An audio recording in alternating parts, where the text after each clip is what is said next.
mentioned here. Daryl Ayers, Dan Musser, Ralph Betesh, they're on your left. Team you may have noticed from the SCG Tour, Dalton Ozmun, he's on the right, anchoring that team in Modern. Let's run through the matchups. We have lands versus Mono Red Sneak Attack and Legacy. And I tell you this because that's a deck that's 90-10 or worse. That's a matchup that is. Yeah. Daryl is going to lose this round. Very likely, yes. So, I mean, Daryl's great at lands, but play skill doesn't enter when it's your opponent makes the turn 1 Blood Moon. And depending on Dalton's configuration, I don't generally like blue-white control against Eldrazi Tron either. So let's look. So this one matters. Yeah. We see a Walking Ballista on turn 2 from Betesh. It's countered by Censor. Yeah, that's a bad matchup. I don't think, I mean, you don't see matchups as swingy as that, well, as Daryl's matchup outside of Legacy. That matchup's comical. The decks that have 1090 matchups in Standard, they usually don't stick around. Well, yeah, they have 1090 because they're bad. Right. And if people tell you they have 1090 matchups in Modern, they're probably exaggerating. But it's actually that bad in Legacy. Yep. Eldrazi Sky Spawner hit by a disallow, so John Taylor has managed to parry each shot so far. It's exactly what Blue-Red wants to be doing. And as long as the blue-red control deck is making its land drops, it's in a reasonable position in this matchup. You can get hit hard by Reality Smasher if you can't counter that one. Yeah, and one of the things I would be concerned about with the Eldrazi deck is generally what makes it good against control are that the Eldrazi cards are hard to 1-for-1. Magma Spray being printed really hurts Matter Reshaper. This is not a Matter Reshaper. Oh, there's 4 copies here. 4. Okay. The other builds weren't playing that Every one. Eldrazi deck in every format has to play Matter Reshaper. Or maybe I cut him for Vile Aggregate. Vile Aggregate's a lot better in this matchup, actually, because of the 5 toughness. Oh, I'd believe that. No, Matter Reshaper always played and never good. Never good. Disallow hits Reality Smasher. A clean answer to it. That's a big win for Taylor. Yeah, you said he could have been caught by an unprepared one, but this is a great answer. Now the big steps here for Taylor, starting to cast things like Glimmer of Genius, getting to 6 mana, and converting Torrential Gearhulks. I love the list that Taylor's brought here. It is very unexciting and really good, and the numbers look tuned. It's 4 blue Gearhulks, those are the only creatures. Love it.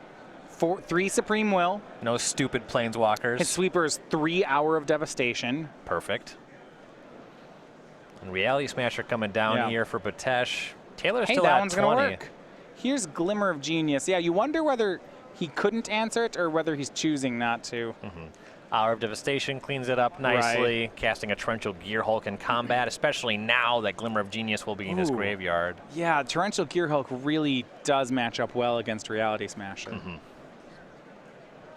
That's the thing about the blue-red Eldrazi deck. You know, it has some abrades. It can kill the Torrential Gearhulk before it's able to block, but what you really want is a Censor or a Disallow to stop it from ever resolving. Both cards scryed to the bottom for Taylor, so maybe things aren't going as smoothly as we'd thought. I do want to give Taylor a big shout out on that mountain. I play those too. I see you. Hey, white bordered out the mountains. The islands still black bordered. Yeah. Because you know who has time for that? No, you white border the mountains. See, here we go. And that's Hour of Devastation. There was the answer he was setting up for.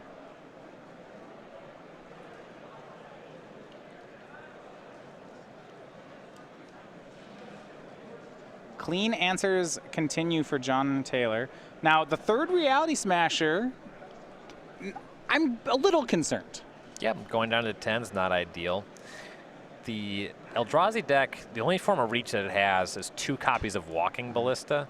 It's hard to do too much damage with that one. Second Hour of Devastation. Can Ralph produce the 4th Smasher? It'd be really good here. Thought Not Seer would be really good too. Here's Metallic Mimic. 2 mana, 2/1, not ideal.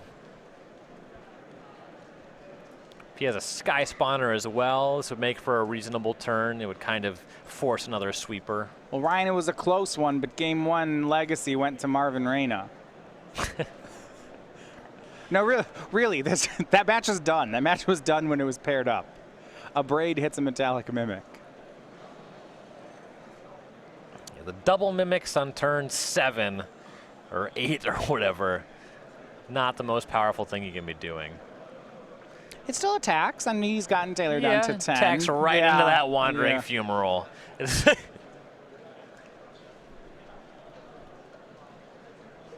And here's Matter Reshaper. We'll see if John wants to respond. Metallic Mimic is set to Eldrazi. Yeah, letting that one have 3 toughness, that can be awkward if you end up producing Magma Spray. Taylor only 2 copies in the main deck. You might see him respond with Glimmer of Genius to see if there is a Magma Spray immediately accessible to him. Yeah, and he's talking with the teammate as to whether or not to make that play. Because of how Metallic Mimic reads, there's not a window where you could Magma Spray the Matter Reshaper. It just is a 4/3. It's not a 3/2 that triggers to a 4/3. Yep. And disallow on Matter Reshaper. That's got to be the saddest disallow in Magic history. Yeah. Here's Glimmer of Genius. That'll make you feel better, though. All right, this is good. Fishing for a Gear Hulk here. Harness Lightning and Torrential Gear Hulk. He'll take them both. Above average. Sometimes you do wish you scryed a couple lands to the bottom just because you know the top of your deck is so, however much percentage, slightly better. You don't shuffle your deck ever, so you're not going to draw those lands.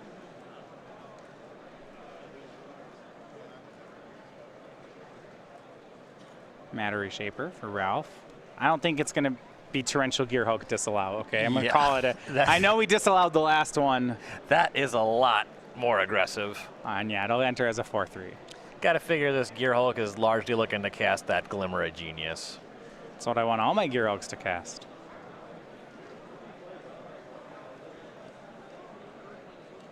Ooh, and another second Matter Reshaper. Does John Taylor care about this? I might do it now. I don't like it, but it might happen. His hand is likely light on removal, given that he didn't harness Lightning the Mimic in response to the first Reshaper. Yeah, it looks like it's 2 Lightnings and a Gear Hulk. So he'll Gear Hulk and it into Glimmer. Nice. Okay, not in. I'm glad that it wasn't into Disallow. Way more into just. And going forward, he'll have the Gear Hulk plus that Wandering Fumarole as potential blockers. Yeah, scries both to the bottom. Looks like he draws another Harness Lightning, so he has 3 of them now. He may need all 3 to get through 2 Matter Reshapers. Yeah, he's got time. Yeah. Well, Taylor is at 8. There's a 1. Make that 2 Fumaroles on Ralph's side. There's just some small reason for concern. He's going to want to have a counterspell in hand for the 1/of Drowner of Hope in Betesh's main deck. Well, actually, Betesh is playing 3 copies of a Braid in the main deck, which would be a spell that John would need to counter. The Braid's all well and good, but he can still just use removal spells to deal with the existing threats. The Drowner just ends the game. Yeah, that's true. How about the 4th Matter Reshaper? Ralph, yeah, laughing a bit at that as well. Magma Spray on Metallic Mimic. You certainly prefer to be able to aim that at the Reshaper. I mean, he has a Harness Lightning. He could have made that play of lightning the Mimic and then spray the Reshaper. You were maybe looking for that play? Probably just planning on hanging on to Harness Lightning to deal with the large Eldrazi's, the 4th Reality Smasher, some Thought-Knot Seers. A Braid will hit one of the Matter Reshapers. It turns into a Ramanap Ruins. Currently the only desert controlled by Betesh, but it does potentially represent some relevant reach.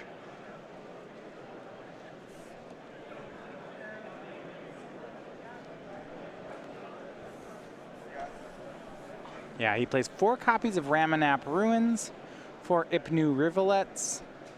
And a Scavenger Grounds. So, well, with John at 8, I'm actually concerned about that card. Nothing you can do about it, but yeah, concerned is right. The plan is, as it ever was, find more Gear Hulks. Yeah. Cast more Glimmer of Genius. There is a hole in the blue-red strategy when it comes to lands with good abilities. Westvale Abbey's a really good card against them. Ramanap Ruins likely is as well. It's like Taylor calling for Oracle text on Elder Deep Fiend. Checked out a copy of the card there. Harness Lightning, a clean answer to that body anyway. Yeah, Elder Deeping costs 8 mana if you just want to pay retail for it. No one, well, sometimes you do. Almost never. Ralph has 8 lands. He does. Could sacrifice that Matter Reshaper for value, though. You don't want to have your Deep Fiend censored. Well, yeah, I don't want that. I don't know if that's value if you're just sacrificing it for mana. I would delight in sacrificing Matter Reshaper. I like that. I just wouldn't call it value at that point. You're just kind of getting rid of a card. It replaces itself. Yeah, yeah. You could draw anything. It's not negative value. It is card neutral. Unless it I turn it into a better card, and that's why it's value. It almost would have to be a better card. Hieroglyphic Illumination from John Taylor. Ooh, I like it when that card draws into Glimmer of Genius. That's nice, and that's exactly what it did. He's just going off. This deck's a delight. Essence Scatter a pickup. He'll take that. Oh, yeah. Put that land on the bottom, Essence Scatter on the top. Nice. Another, did the Glimmer find Hieroglyphic? That's really going off. Oh, yeah. Just gonna, my 4 mana card draw spells draw me more 4 mana card draw. A veritable combo deck.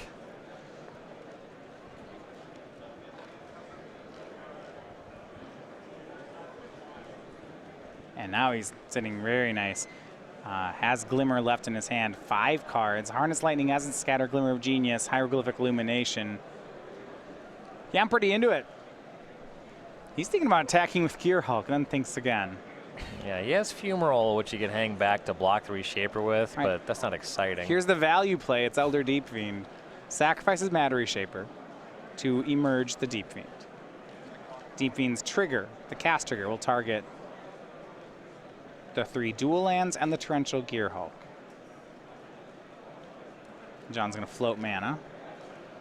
Probably going to get either Essence Scatter or Harness Lightning for this one. And Matter Shaper turns into Thought-Knot Seer. Not bad. It's an upgrade. That was the value you were talking about. Yeah. Though likely the major argument is that he does not want to get the Deep Fiend censored. Yeah, that sounds horrible.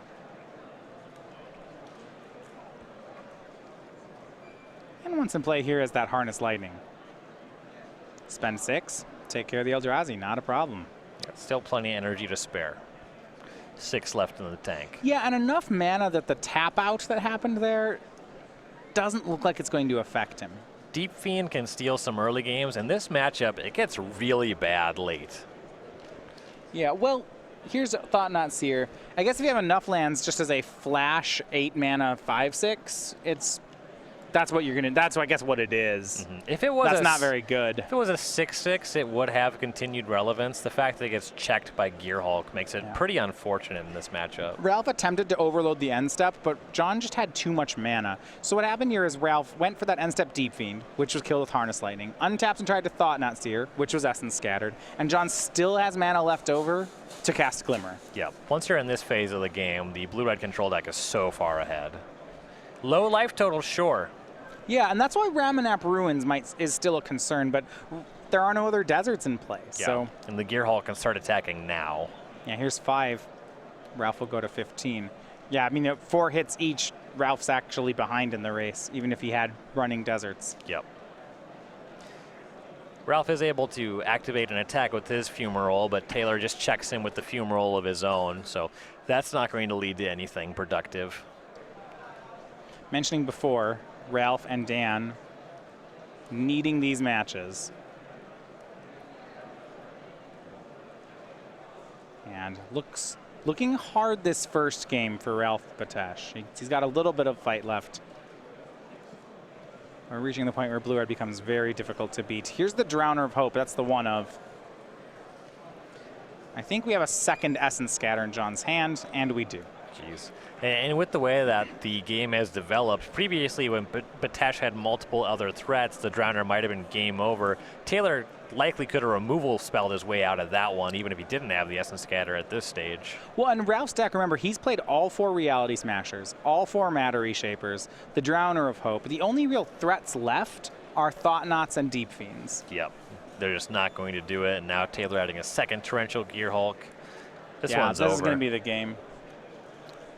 Oh my, we're going to speak too soon. Now, you know, when you call a matchup on camera and you say that a matchup's a 90-10 matchup, you already know how what the punchline is going to be. Yeah. The 10's going to win, and then you're not going to be able to explain it. Daryl Ayers takes the second game and evens it up with Marvin Reyna. Reyna back on the play, though. That's... Well, look, when Reyna's hands do anything, they win. Yeah. It's not like Daryl has any sideboard cards that stop a Seething Song into something dumb. Nope. You can slow it down if he draws a very small number of cards. You know, Sphere of Resistance usually your go-to to stop decks like that. But it's not even as good against that as it is against a lot of the other decks. All right. Game 1, Eldrazi Tron, Dan Musser wins over Dalton Ozmun. Saw a matchup very similar to that just a couple rounds ago. And Harlan Fear having not really able to win over Eldrazi Tron either. And our main feature here, Thought Knot Seer meets third Torrential Gearhulk, Yeah, and Betesh has finally seen enough. He wasn't beating the first one, and certainly wasn't beating the third one. Right. All right, I want to look at some sideboard options here for Ralph Betesh. 3 Glorybringers, 3 Kozilek's Returns, 3 Negates, 3 Magma Sprays, 2 Dispel, and 1 Eldrazi Obligator. So the best card that's coming in here is actually the Eldrazi Obligator, because you can use it to cheese so much damage against Torrential Gearhulk. If you can find a space for that, that's pretty good. Negate is fine. You can fight some counter wars. You can fight a removal spell. The downside is that Negate can't counter Torrential Gearhulk, so it's actually kind of awkward and mopey. You can bring in Glorybringer. It pressures them. Sometimes you see the thing in the ice out of the sideboard, so it answers that. It's not the best thing. Really, the Obligator is the most relevant card coming in here. Can he try to fight, and I know you don't do this in control mirrors, but remember, Ralph's not a control deck. Could he fight over the card draw with Negates and Dispels? You can, and maybe you just have to because you can't counter Gearhulk. The Negates and the Spells, they should be coming in. He has these Harness Lightnings that he has to get out of his deck, right? Sometimes you want to leave some number of that stuff. He has 3 Harness Lightning, 3 Abrade. This deck does not convert the amount of energy to Harness Lightning down to Torrential Gearhulk. Sometimes you don't even have the energy to kill a thing in the ice. These removal spells are both very awkward, and they only have a very small number of spots. Now, on John Taylor's side, he has 2 Glorybringers, 2 Dragon Master Outcast, 2 Sweltering Suns, 2 Magma Sprays, 2 Dispels. Don't think we'll see those ones. 2 Negates, the 4th copy of Abrade, 1 copy of Summary Dismissal, and 1 copy of Nicol Bolas the God Pharaoh. So the big find here is the 2 copies of Glorybringer. The fact that you can play that and immediately exert, kill most of the creatures in Betesh's deck. It only doesn't kill Reality Smasher. If you draw it the turn after they Thought Knot Seer you, that is so good. You can bring in some of the smaller removal spells as well. The Sweltering Suns, the Magma Sprays, they're all right. Yeah, you can't kill Elder Deep Fiend. I'm interested, a couple of questions. Summary Dismissal is a very clean answer to Elder Deep Fiend. Do we care? I don't think so. 4 mana counterspell on the draw, just because it's so bad against Thought Knot Seer, likely just doesn't make the cut. You can answer Reality Smasher, Elder Deep Fiend, but the way you win this matchup is to just maintain a life total and get to a point where you can counterspell Reality Smasher. And now I already know you're not going to like this, but there's another card I really want to board in here. In all seriousness, I think this is a fine matchup for the Nicol Bolas. Yeah, whatever. I know your line is there's no good matchups for this card, but if we're having kind of a haymaker fight of 5 drops, Drowner of Hope, Reality Smasher, Nicol Bolas is very clean and powerful there. If Taylor were to, say, accidentally misplace his Nicol Bolas God Pharaoh, do you think he could put like an island or a mountain in his sideboard over it? I don't believe so. I would have to ask a judge. But once it's there, I guess you have to board it in this matchup. That's my thought. Yeah, Nicol Bolas seems fine in all seriousness. On the draw, it's a lot worse than on the play, though. Given the fact that you can just get hit by Elder Deep Fiend, maybe it's just terrible.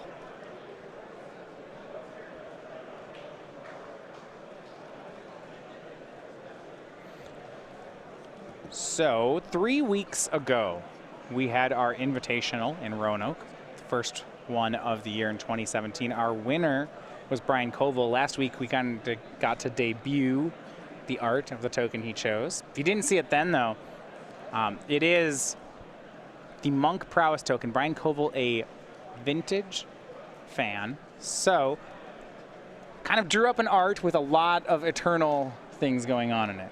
Yeah, we have Mock Sapphire featured on a necklace there, a very fancy piece of jewelry, and at the footsteps, the steps of Ancestral Recall there. Yeah. So this token was given because Brian is our Season 1 Invitational Champion. This limited edition token will be given out during Season 2 at all Opens and Classics. Starting at our next Classic, that's Open, that's 2 weeks from now in Syracuse. You can get that from showing up. We'll be running that all the way through December. And if you can't show up to one of our Opens, starting on July 30th, this will ship with all orders from StarCityGames.com. I'd like to see Monastery Mentor be good in Legacy again. It did some good work in Miracles. Without Sensei's Divining Top, it loses some power. But these Prowess Monks, they're sweet. The Portent version of Miracles still plays it, right? Probably. I don't know. That deck isn't really settled yet, you know? Yeah, that's true. They don't know. We don't know where it will be. Do you think there's a deck where you could play Cabal Therapy with it, much like Young Pyromancer does? That's so much slower. Adding a full mana for that setup, and also making the token that you would sacrifice just a better card. Sounds kind of awkward. I can't imagine that would be a direction. Maybe you feature them both in the same deck, but it's just not the same interaction. That deck would probably start on Thoughtseize and then supplement with Therapy. Players here are shuffling up for game number 2. Now, if you look over at the top there, Ryan, I have a question. If you're looking at Daryl Ayers, it's over on the left, far side. Is this someone who's losing to mono red, or is actually winning? Daryl doesn't display emotion, so I couldn't tell you. It's hard. I know. I can't. I was looking at. If I was sitting behind a turn 1 Blood Moon, you'd know. You'd look at me and be like, oh, yeah, you lost. Well, I would be sitting between Dan and Ralph. You wouldn't be playing because Legacy. I just conceded. Sure.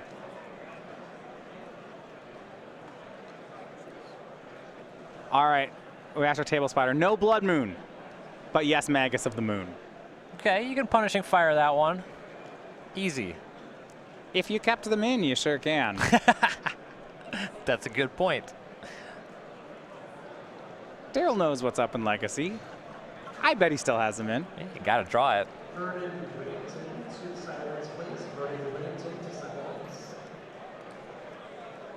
All right, game number 2 starts out. John Taylor up a game here. Also up a card. Looks like Betesh did mulligan and scry to the top. Yeah, he kept double deserts in his opener. The Ipnir Rivulet and the Ramanap Ruins. And turn 3, Metallic Mimic gets tagged by Harness Lightning.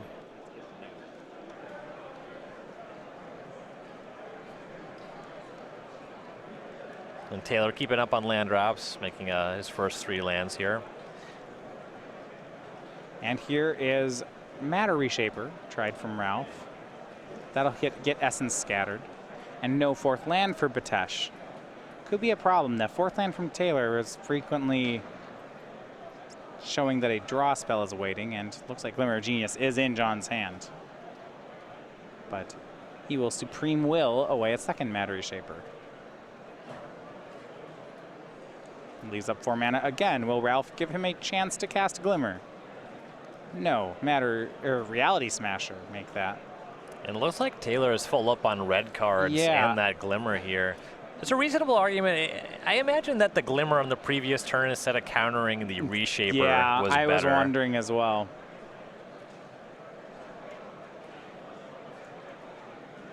Now it means... Well, actually, I was going to say he'll be down a card when he answers the Reality Smasher, but thanks to Hour of Devastation, that's not necessarily true. Yep, Hour of Devastation can clean that up, and he's already plus a card because of the Glimmer anyway. He was on the draw, and Betesh did mulligan, so the Reality Smasher's upside pretty insignificant if it's actually answered. The fact that it's a 5/5 haste, that is certainly coming into play. And here's the clean answer: Hour of Devastation. All right, not bad. and Dragon Master Outcast. Those have come in. Did Ralph keep answers for them? Here's Reality Smasher. He'll hit. 6 lands, though. They're in play for John Taylor. So he will get a dragon for his trouble. And often enough, you just bring in Outcast when you expect your opponent doesn't have removal. And given the Smashers, those 5/5s, they can come into play. They come about right at the appropriate time at the game to actually just engage Reality Smasher in combat. Outcast swings for 1. Dragon looks to trade with the Reality Smasher. Ralph has gotten halfway, though. John's at 10. Maybe a card like Drowner of Hope could help him out here. Yeah, resolving Drowner would be significant. Don't really know how many removal spells would still be in the deck. He might still have access to those 2 Walking Ballista. That's really his best way to get the Outcast off the table, but once 1 dragon's already made, he's kind of in trouble here. Yeah, remember that Ralph does have Ramunap Ruins on a lot of deserts, so if he can get John to 5, he might be able to win the race from there. Kind of a tall order, though. I agree. Here is another Reality Smasher. Okay. 3 in a row. Does it resolve? Torrential Gear Hulk. Oh my, not only does it counter 1 Smasher, but now it's a blocker for the other. And Taylor is just extremely far ahead now. Yeah, I mean, when Ralph made the play of that Smasher, he was really, it looks like checking John on Blue Gear Hulk. If you have it, I'm going to lose. If you don't, I might win. Yep. John had it. Turn was a little rough there for Betesh because he had negate backup, wasn't able to leave up 2 mana there, but against the Torrential Gear Hulk, he's just kind of dead on the water. Glorybringer. Sure. More dragons. Gonna attack for 9, and next turn, John will have lethal in the air. Lethal +4. Second week in a row, Blue-Red continues to look very good on camera. Yeah, really beating up on Blue-Red. Oh, Blue-Red control looks good. Yeah, like I was saying, one of the weaknesses of this Blue-Red Eldrazi deck is this matchup. It just feels like you don't have enough gas. What's the matchup it's looking for? You're really good against the lower to the ground red decks because you play larger creatures plus removal spells. Okay. I found out I was beating up on the red aggressive deck with this deck pretty handily, and reasonable against ramp because you have a fast clock plus Elder Deep Fiend to time walk them. Sure. How is Blue-White Monument? No, nothing beats Monument. Don't even try. I think that the red aggressive deck does beat Monument, but this deck, you generally just lost to their Monument draws. Okay. Pretty badly, too. Ralph trying to see if he has a way to get 10 damage in. There are a lot of blockers, though, on John's side. He'd really need Drowner. Yeah. He's got 1 turn.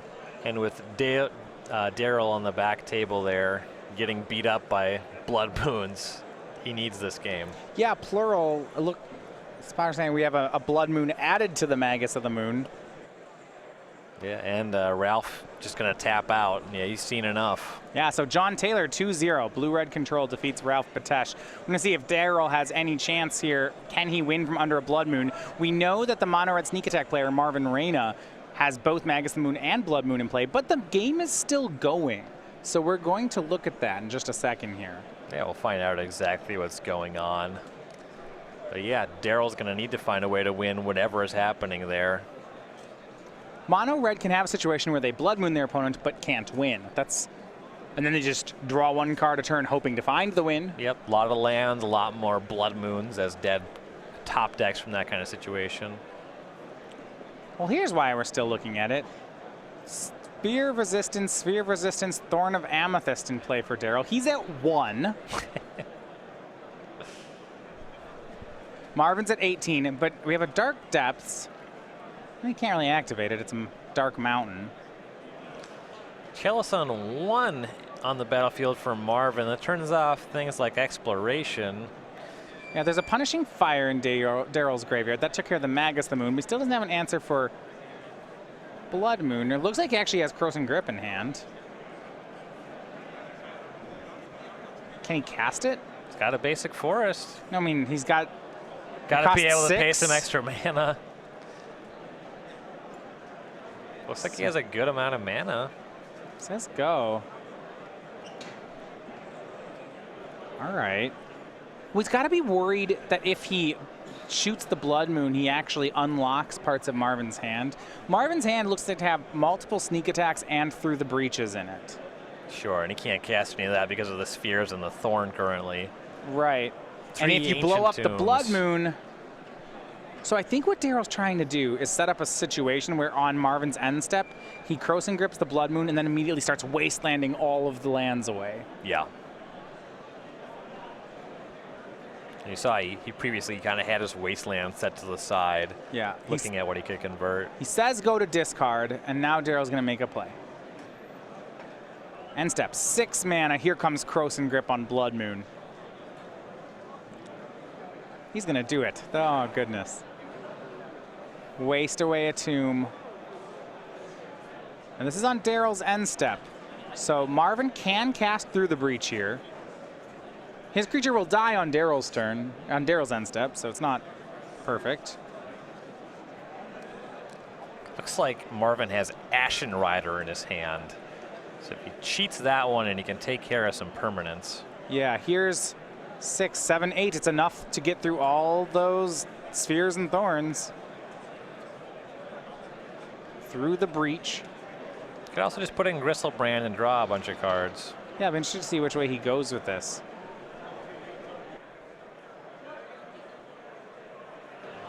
And he's looking at those two. Do I want Rider? Do I want Gristlebrand? You can't die immediately to Dark Depths. Daryl does have the stage set up, but it can't give the Merit Lage haste or anything like that. But there's a good argument for Marvin just getting one of those lands off the battlefield. I mean, how fun would it be if he just had Inferno Titan in hand? Just killed him. That'd be pretty nice. He plays 4. It's real. Puts Gristlebrand into play. He's going to go to 14 to do that. Has to take a lot of damage. This is with the first Wasteland trigger on the stack, so now that resolves. Yeah, so Marvin's going to get one more turn, is what you're saying? Likely, that Daryl can't just untap. There's no way to haste a 20/20 or... Right. On the plus side, Marvin won't have to discard the hand size anymore because he just casts a spell. All right. Back to Daryl. Daryl's got multiple crop rotations in hand, the Chalice and 1 still on the battlefield. He's going to dredge life from the loam.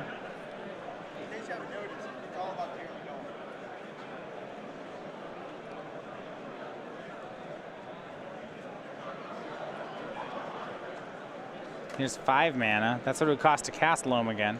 Daryl will just go with Marvin's mana some more. Here's another Ancient Tomb being hit by Wasteland. Looks like 5 mana Loam coming on up.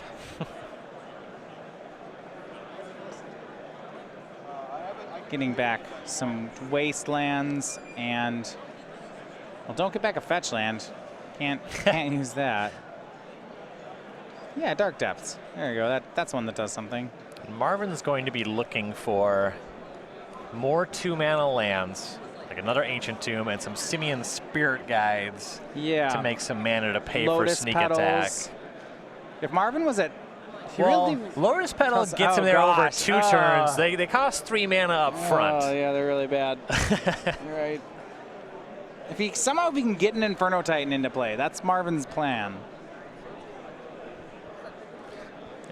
And because of how Daryl played that turn, he doesn't threaten Merit Lage this turn either. Yeah. But he is going to Wasteland all Marvin and repeatedly, so there's that. All right, Marvin draws 7, goes to 7. Unfortunately, we'll only be able to draw 7 because of that fact. Can't just go to 0 looking for cards. Yeah, I mean, you'd be worried about Punishing Fire to go to 1 if he had it. Now with all that wasting happening, Marvin's got to build up from just 2 mana. Yeah, Seething Song looks super bad. If he has another Tomb, that's 4, so he needs 3 Simian Spirit Guides to pay through that. To cast Sneak Attack in the first place. Yes. Of course, looks like he's picked up some number of Blood Moons, but he's got to cast that one for 6. So no matter what, he's going to need multiple Simian Spirit Guides. Well, there's one exiled at the bottom of his graveyard. Okay. That's not good. Less than ideal. Could just play a basic mountain. I bet there's a lot of cards in his hand that are probably dead. You could try to set up for the following turn. Something like basic mountain, play 3 mana Lotus Petal, go is actually playable. Yeah, given that he's not dead. Yeah. It's not pretty. It's a ramp spell, if you think about it in a real... It's a ramp spell if you wave your hands enough. Nobody would play in any format.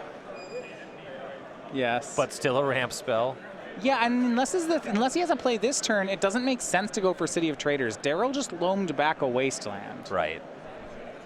Yeah, that one gets answered straight away. And yeah, and Darryl does not have any Rishadan Ports in play. So he can't freeze Marvin's mana that way. And yeah, just a basic mountain and deciding what to discard.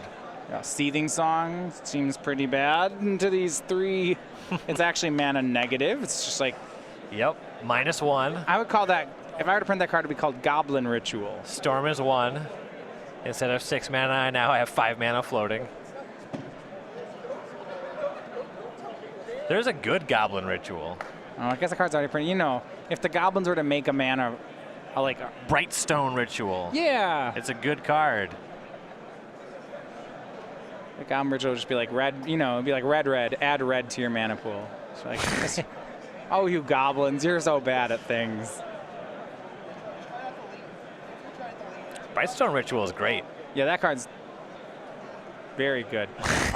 This game match going to 3. So is the modern game. Dalton Ozmun on blue-white takes the first sideboarded game. Okay. Things certainly get better for blue-white in the sideboard games. Things are closer now. This round's getting interesting. Here's the cards he did not keep. Darryl's going to take a look at them. Sneak Attack on top. You have to assume that's the second one. No. It's kind of a bad beat that Marvin did not have just a Lotus Petal there. Would have loved to have seen that. Yeah. As odd. I know, it's weird. He would be doing something as opposed to doing nothing. Yeah. Darryl says go. He's threatening an end step 2020. Marvin does pick up Simian Spirit Guide. Okay. Is it enough? He has City of Traders. That's 5, 6 with Simian Spirit Guide. He can make Blood Moon again. Okay. He can make Blood Moon, and then a 2020 will show up in response. It's not ideal. He needs to make split-second Blood Moon. That's harder. Yeah. It'd be a messed up card to give split-second to. I guess it's just a messed up mechanic in the first place. The Blood Moon mechanic? No, split-second. Oh. Blood Moon's whatever. You know, these mountain folk, they like it. A lot of people really go for Blood Moon. It's hard to argue against something that makes a significant percentage of the player base happy. I get that it's miserable gameplay. I'll go after Chalice of the Void. That's terrible design. But Blood Moon, yeah, whatever. When Blood Moon was printed, mana wasn't nearly as good as it is now. Well, now we get rare dual lands every set.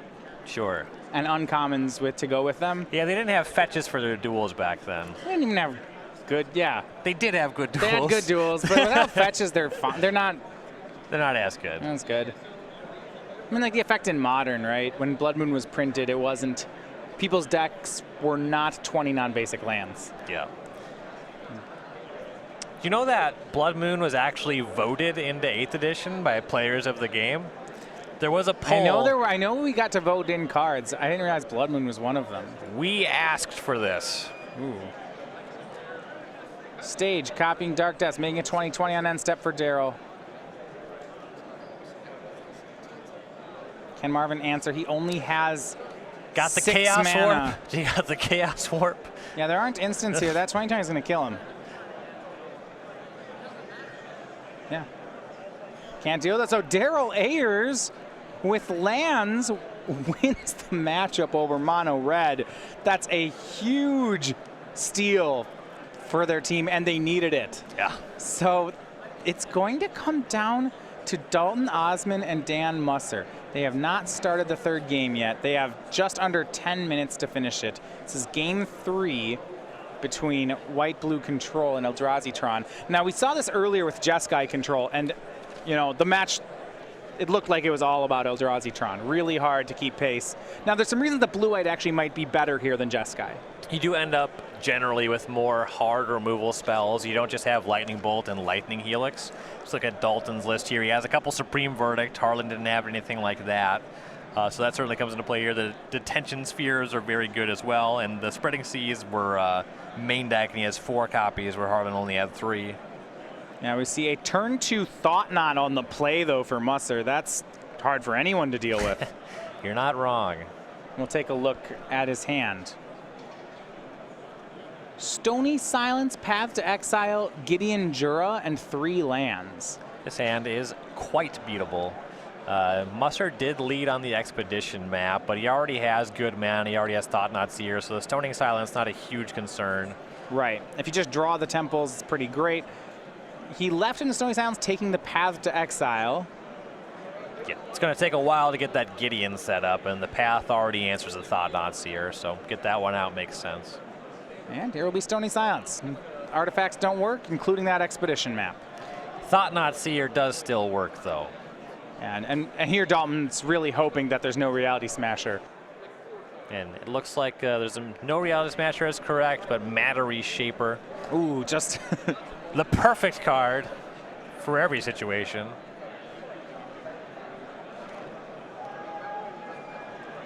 All right, Dalton goes on to 16. He will cast Serum Visions. He's still looking for maybe that sweeper you're mentioning.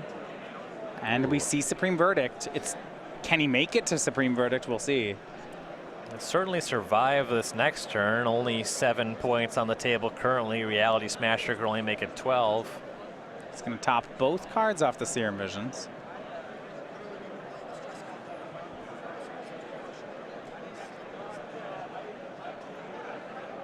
And Ozmun will make Spreading Seas.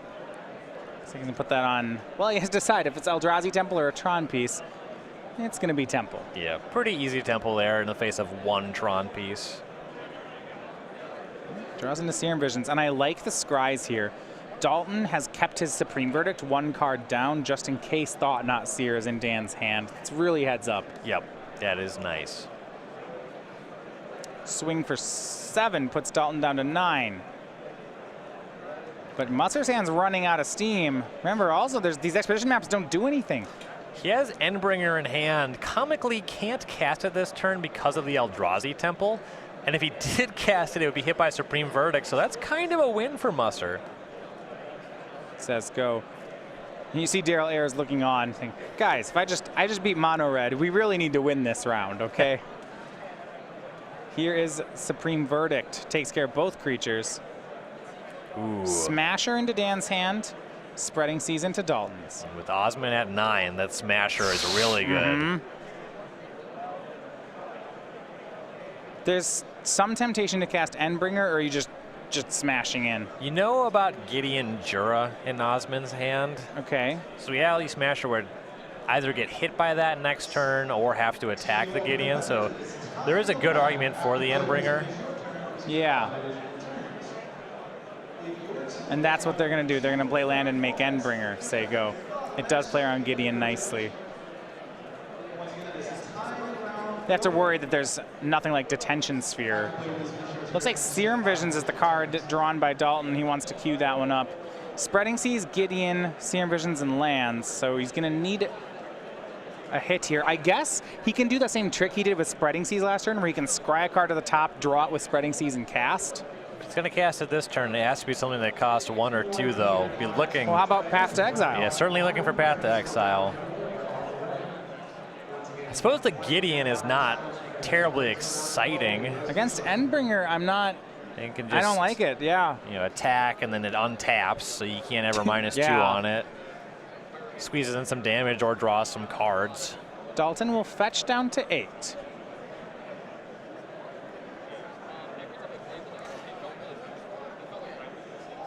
The Gideon stops you from just dying to Reality Smasher. You know, when you cast the Serum Visions, you have to hit, and I think he did. And Detention Sphere is one of the top 2. Snapcaster Mage is in there too. Can't do it this turn. He's in top. Oh, he just already has the path? Yeah. Very nice. I'd take Path and then draw Snapcaster next turn. That sounds lovely. Pretty good. He's saying, I'm keeping them both. Which order should I draw in? 4:30 remaining in the round. He's got to be concerned about that. Spreading Seas. Takes care of Eldrazi Temple. Draws Dalton a card, and then right now they're going to path away the Endbringer.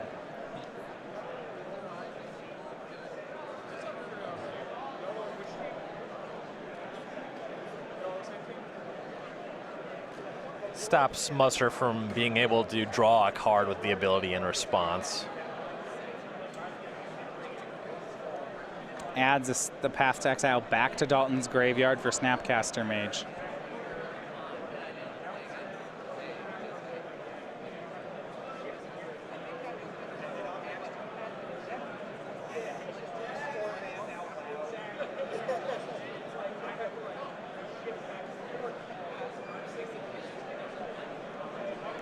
And we're back to Dan Musser. He's picked up Thought-Knots here, so he has that or Reality Smasher on this turn. Yeah, he has to decide which one here. He still knows about Gideon, so he'll go for Thought-Knot. He's not going to like what he sees here. Gideon's a Detention Sphere. I'd go for Gideon, but you're not happy that there is just an answer to Thought-Knots here. Yeah, he'll take the Planeswalker. 3 minutes left in the round. Yeah, Dalton has this, and he's scryed to the top. Snapcaster Mage.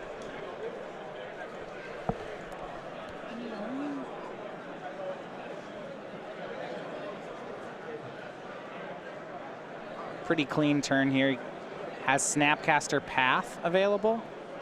You see, he's the...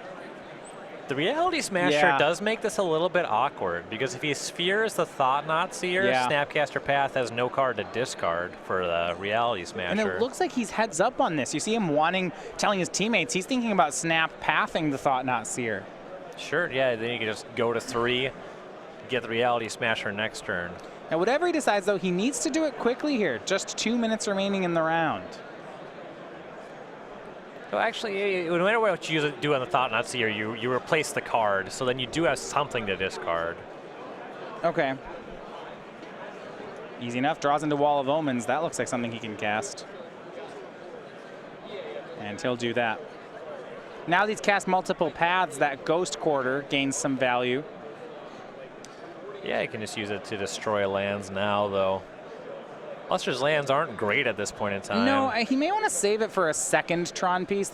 He could destroy an Urza's Tower, but Dan has 2 of them. You can leave it up to its requisite mana to activate Celestial Colonnade as well. He's going to fire it off. Take care of one of those towers. And Dan will draw Urza's Mine. Smasher in hand. Is that Walking Ballista as the 3rd card? Ooh, okay. That Wall of Omens is such a good draw then. Yeah, that's going to gain 4 life by getting in front of the Smasher. Yeah, and he needs the 4 life. Yep. Actually, there's a Stony Silence in play. Hold on, Walking Ballistas. That's just an XX for... Yeah, less exciting. Yeah. So we have 1, 2, you're going to make it for 3, and it'll just be a 3 mana, a 6 mana 3/3. 3 mana 6/6 would be okay. That'd be a lot better. 6 mana 3/3. Smasher will swing in.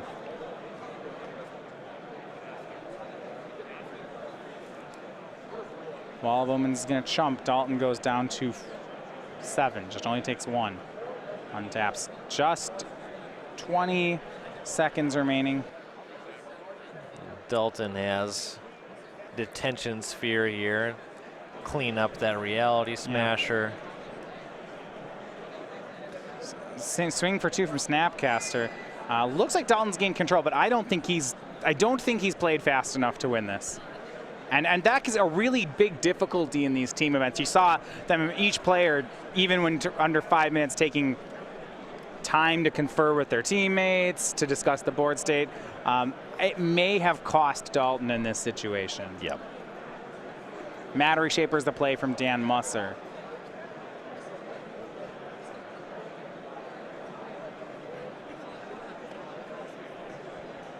They're deciding now. Musser will be turn 0, whether or not to cast a 2/2 Walking Ballista. Yep, and there it is. Yeah, once you're in turns, waiting a turn to cast it as a 3/3, that doesn't do too much. Dalton will pass to exile away the Matter Reshaper. Turn 1 will be Dalton's. Cryptic Command in hand. Looks like Snapcaster to go with it. He's not going to lose from here. I don't know that he's going to win. Yeah. This one is looking like it's shaking out to be a draw. And you got to figure you're not going to see a concession this early in the tournament. Now both players, teams 3 and 1 right now.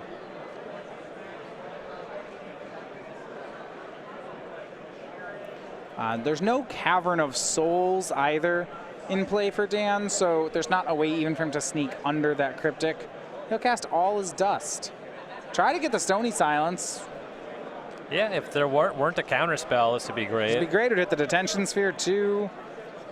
You'd probably win, but it'll get hit by Cryptic Command.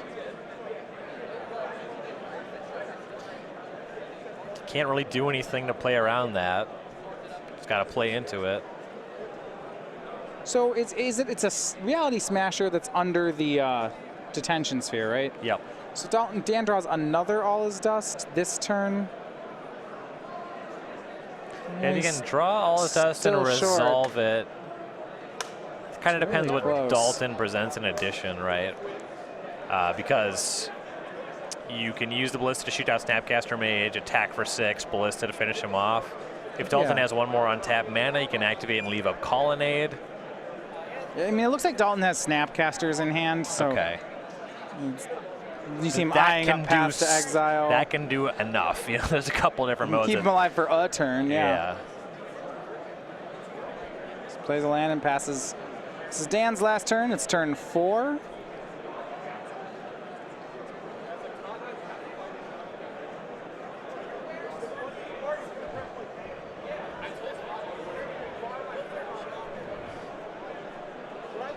Looks like Chalice of the Void.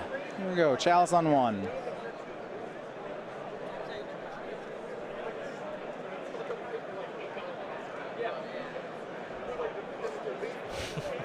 Chalice on something.